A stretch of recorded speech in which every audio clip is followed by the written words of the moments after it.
Hello guys, what's up? So in this video I'm going to show you how to delete a video from YouTube using your Windows PC.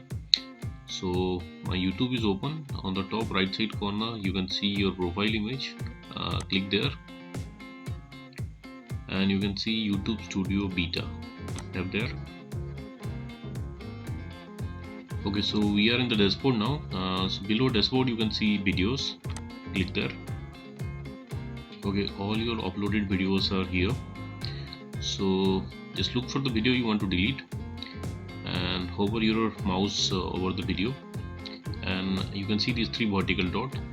Tap on the vertical dots and you can see this pop-up and you can see delete. Click on delete. You have to check because the video will be permanently deleted from your YouTube. So before that you want to download the video, just download it, then click delete video and your video will be deleted. So that's all guys. Likewise you can delete a video from YouTube with the new layout. So thanks for watching the video guys. See you in the next video.